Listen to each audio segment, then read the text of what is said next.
السلام علیکم ورحمۃ اللہ وبرکاتہ۔ سیرت النبی کا پارٹ نمبر 7 ہم لے کر آپ کے سامنے حاضر ہوئے ہیں۔ ربی اشرح لی صدری ویسر لی امری واحلل عقدۃ من لسانی یفقہوا قولی ربی یسر ولا تعسر واتمم بالخیر آمین یا رب العالمین۔ تو پچھلے پارٹ میں ہم نے انشاء اللہ تعالیٰ قریش کی مخالفت وغیرہ اور اعلانیہ دعوت کا سلسلہ پڑھا تھا۔ تو انشاء اللہ تعالیٰ اس پارٹ میں ہم پہلی ہجرت حبشہ اور قریش کا پیچھا یہ ڈسکس کریں گے۔ جب مکہ میں ظلم حد سے بڑھ گیا تو رسول اللہ صلی اللہ علیہ وسلم نے کمزور مسلمانوں کو ایک ایسے ملک جانے کی اجازت دے دی جہاں ایک عادل حکمران تھا، اور یہ پچھلے ہم نے پڑھ چکے ہیں۔ یہ جگہ تھی حبشہ، جسے ایتھوپیا کہا جاتا ہے، اور حکمران تھے جاشی اسہمہ، انصاف پسند اور نرم دل بادشاہ تھا۔ ہجرت حبشہ کا جو اسباب تھا وہ قریش نے مارنا، قید کرنا، بھوکا رکھنا، گرم ریت پر ڈالنا، پاؤں میں لوہے کے حلقے ڈال کر گھسیٹنا، گھر والوں کو جدا کرنا، سب کچھ شروع کر دیا۔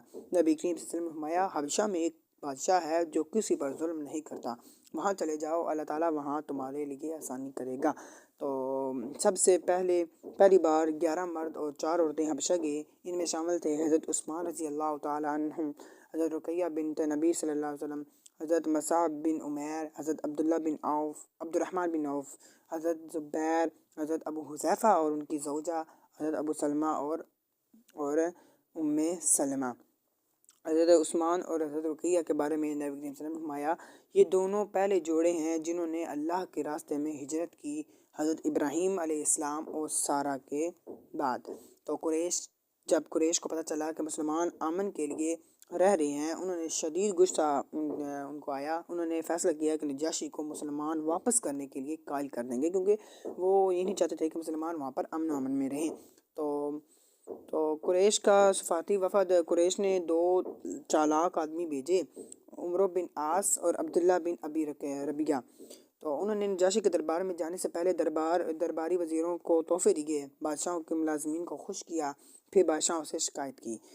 کیا شکایت کی؟ یہ کچھ نوجوان بھاگ کر آپ کے ملک آئے ہیں، انہوں نے ہمارے دین کو چھوڑا، آپ کے دین میں بھی داخل ہو گئے ہیں، آپ انہیں ہمارے حوالے کر دیں۔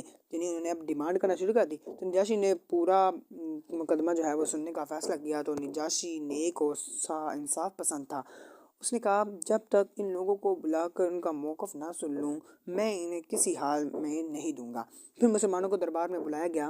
حضرت جعفر بن طیار رضی اللہ تعالیٰ عنہ کا تاریخی خطاب۔ وفد میں مسلمان نبی صلی اللہ علیہ وسلم کے چچا زاد بھائی حضرت جعفر بن ابی طالب تھے۔ انہوں نے نبی صلی اللہ علیہ وسلم سے نمائندہ مقرر کیا۔ نجاشی نے پوچھا، تم نے اپنے ملک کیوں چھوڑا؟ جعفر نے کہا، اے بادشاہ، ہم جہالت میں تھے، بت پوجتے تھے، ظلم کرتے تھے، کمزور کو دباتے تھے، بری باتیں کرتے تھے۔ اللہ نے ہم کو ایک رسول بھیجا جسے ہم جانتے تھے وہ سچا ہے، امانت دار ہے۔ اس نے ہمیں سچ بولنے، امانت ادا کرنے، خون ریزی سے بچنے، عورتوں کی عزت کرنے، یتیموں پر رحم کرنے، نماز روزہ پاکیزگی کی تعلیم دی۔ قوم نے ہم پر ظلم کیا، ہمیں ستایا، مارا، ہمارے دین پر قائم نہ رہنے دیا ہمیں، تب ہم آپ کے ملک کو پناہ کے لیے چنا، تو آپ انصاف پر بھروسہ کیا۔ پورا دربار یہ خطاب سن کر متاثر ہوا۔ سورۃ مریم کی تلاوت۔ عمر بن عاص نے کہا، بادشاہ، یہ لوگ حضرت عیسیٰ علیہ السلام کے بارے میں غلط عقیدہ رکھتے ہیں۔ نجاشی نے پوچھا، تم عیسیٰ کے بارے میں کیا کہتے ہو؟